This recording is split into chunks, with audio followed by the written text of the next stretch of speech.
নমস্কার বন্ধুরা, শর্মিলাস কিচেনের একটি নতুন পর্বে একটি নতুন রেসিপির সাথে সবাইকে স্বাগত জানাচ্ছি।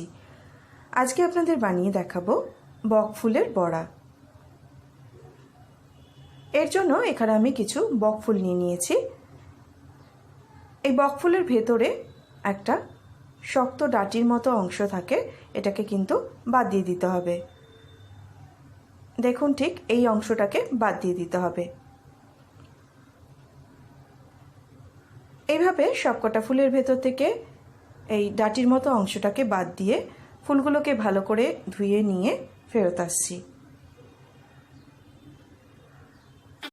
এবার একটা ব্যাটার তৈরি করে নেব। একটা বাটির মধ্যে নিয়ে নিলাম আমি 5 টেবিল স্পুন বেসন। এর মধ্যে দিয়ে দিচ্ছি 3 টেবিল স্পুন চালের গুঁড়ো। অবশ্যই চালের গুঁড়ো আর বেসন মিশিয়ে বড়াগুলো ভাজবেন, তাহলে বড়াগুলো বেশ ক্রিস্পি হবে। এর মধ্যে এবার দিয়ে দিচ্ছি সামান্য পরিমাণে হলুদ গুঁড়ো, লঙ্কার গুঁড়ো আর কালো জিরে।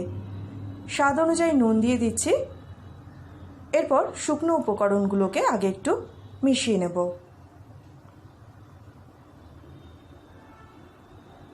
তারপর অল্প অল্প করে জল দিয়ে একটা ব্যাটার তৈরি করে নিতে হবে। জলটা অল্প অল্প করে দেবেন যাতে ব্যাটারটা একদম পাতলা না হয়ে যায়।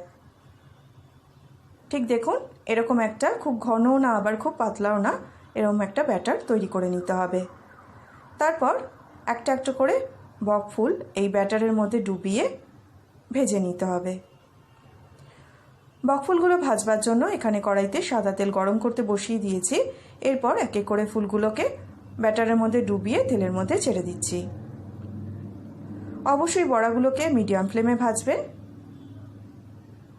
একটা দিক হয়ে গেছে, আরেকটা দিক উল্টে দিচ্ছি। বড়াগুলো এখন বেশ সুন্দর এরকম লাল করে ভাজা হয়ে গেছে। এগুলোকে তেল থেকে তুলে নিচ্ছি।